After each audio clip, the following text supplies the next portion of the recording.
warahmatullahi wabarakatuh. Waalaikumsalam warahmatullahi Terima wabarakatuh. kasih Pak Hairul. Seperti kita ketahui bahwa kita sebagai seorang guru, kompetensi coaching itu pasti tidak terlepas dari diri kita.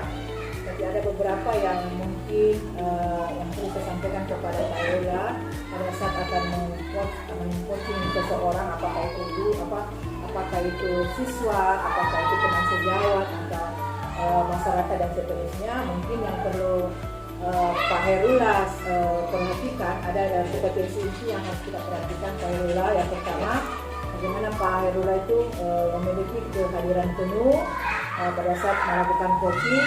Kemudian bagaimana Pak Hairullah mendengarkan aktif. Dengan aktif ini artinya mendengarkan apa-apa yang disampaikan oleh coaching, kemudian apa keluhan-keluhannya, bagaimana dia menyampaikan permasalahannya, kemudian bagaimana dia mencari solusi untuk dirinya, bagaimana kita memotivasi dia untuk melakukan apa yang sedang menjadi jalan keluar dari dirinya untuk dilakukan untuk perbaikan dirinya. Kemudian yang ketiga itu adalah pertanyaan yang berbobot. Pertanyaan berbobot ini artinya bagaimana pertanyaan itu diberikan kepada coaching agar coaching menjadi merasa mengeluarkan semua apa yang bisa kemampuan yang dia punya, sehingga proses coaching nanti akan bisa berjalan dengan baik dan tujuan yang akan dicapai juga akan tercapai dengan baik. Mungkin itu Pak Hairullah untuk saran saya Pak, penyampaian saya untuk kompetensi ini untuk coach. Semoga saya bisa menjalankan kompetensi inti dari coaching ini.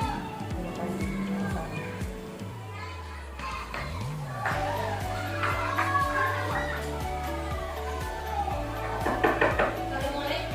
Waalaikumsalam, silakan masuk Bu Ana. Iya, silakan duduk. Iya. Ada apa gerangan ini kesini Bu Ana? Ya Pak, ini melanjutkan pembicaraan kita kemarin. Apakah Bapak hari ini punya waktu Pak? Ada yang ingin saya bicarakan? Boleh, saat ini saya punya waktu. Tapi sebelumnya kabar Bu Ana hari ini baik-baik saja ya? Iya Pak, alhamdulillah. Iya. Baik. Topik pembicaraan kali hari ini apa ya Bu Ana? Jadi ini Pak, saya ini Ya. merasa dilema. Satu sisi kepala sekolah ini memberikan tanggung jawab kepada saya sebagai seorang pelatih pramuka. Iya. Sedangkan di sisi lain saya ingin mengembangkan kompetensi saya sebagai seorang guru Pak. Nah itu yang buat saya dilema. Terus ya berarti ada dua ya, dua yang dilema. Satu diberikan tugas tambahan sebagai pembina atau pelatih pramuka, dan satunya ingin mengembangkan kompetensi. Boleh tahu Ibu Ana mengembangkan kompetensi itu dalam hal apa Ibu Ana? Yang pertama itu Pak, sekarang saya sedang mengikuti program calon guru penggerak angkatan kelima. Ya. Dan yang kedua itu saya sebagai mahasiswa baru di program pasca sarjana Pak. Ya. Jadi kira-kira yang mana yang Ibu Ana beratkan di sini? Apakah memilih tanggung jawab yang diberikan oleh kepala sekolah, atau fokus hanya ingin mengembangkan kompetensi diri? Nah inilah Pak yang membuat saya dilema, karena di satu sisi saya mengetahui bahwa pramuka itu sangat dibutuhkan di sekolah. Nah di sisi lain dengan adanya kegiatan di luar yang saya ikuti, itu waktu saya benar-benar tersita dan habis di situ. Satu-satunya waktu yang tersisa di situ adalah di hari Jumat. Nah itu ingin saya manfaatkan Pak untuk ini, untuk istirahat. Ya. Terus kira-kira apa solusi yang bisa Ibu Ana lakukan terhadap kedua masalah ini? Jadi rencananya Pak, yang pertama saya ingin menghadap ke kepala sekolah terlebih dahulu. Ya. Kemudian minta maaf karena sepertinya saya tidak bisa mengambil tanggung jawab itu. Yang kedua, saya ingin memberikan solusi agar beliau mencarikan saja guru pengganti di pramuka itu, tapi saya juga akan tetap memberikan pelatihan kepada guru tersebut sambil menunggu adanya pelatihan pramuka untuk guru yang terbuka. Iya. Solusi yang diberikan Ibu Ana itu sudah bagus ya, sudah bagus.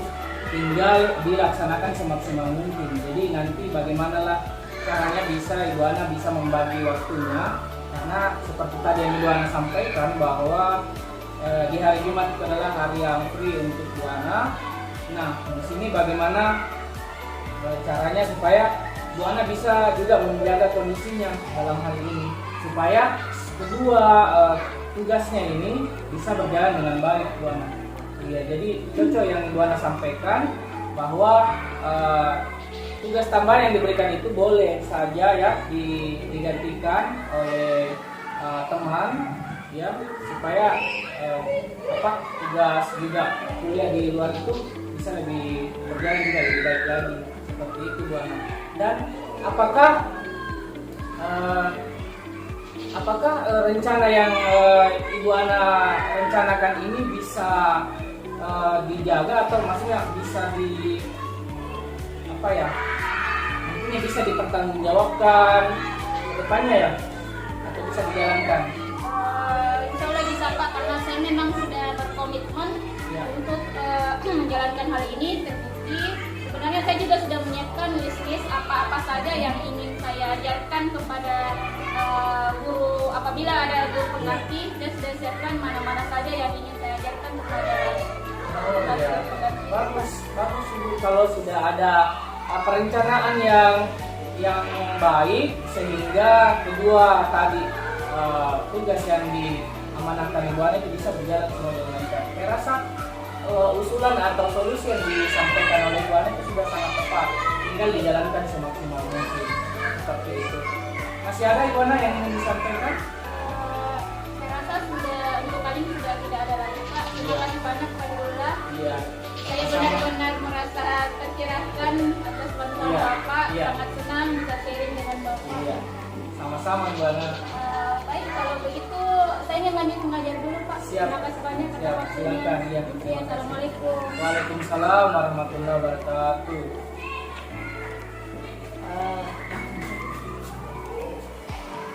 Terima kasih Pak Hairullah terhadap motifnya yang saya amati tadi. Untuk prosesnya, untuk proses dari kita ini sudah alhamdulillah sudah dapat. Pada saat Pak Hairullah menyampaikan apa tujuannya ya, tujuannya Ibu Ana kesini sudah.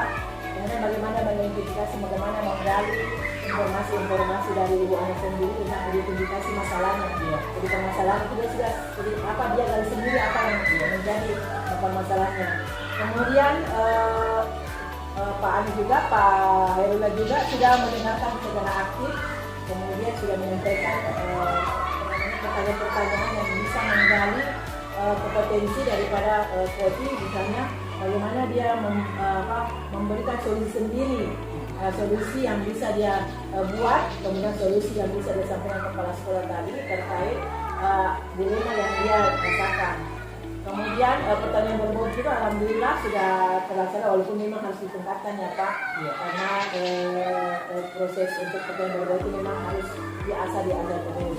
Tapi pada dasarnya alhamdulillah proses daripada pelaksanaan coaching ini, walaupun ada sedikit tadi ada agak panjang, ada kata-kata walaupun secara tersirat ada kata-kata sarannya yang mungkin sekali lagi diminimalkan sehingga pihak coaching itu tidak merasa bahwa kita menyuruh dia atau sekarang kan menyuruh, padahal kan pada dasarnya kan coaching ini yang dia akan melaksanakan sehingga tidak ada rasa-rasa terbebani atau dengan apa yang polisi lakukan. Mungkin itu Pak yang saya bisa tangkap daripada proses coaching tadi. Terima kasih Pak Hairullah, kompetensi intinya sudah dapat, insya Allah lebih tingkatkan lagi dan menjadi guru yang sukses. Terima kasih Pak. Terima kasih juga itu atas hasil coaching yang diamati. Semoga saya bisa memperhatikan proses coaching lagi jauh lebih baik dari hari ini. Terima kasih Bu. Sama-sama.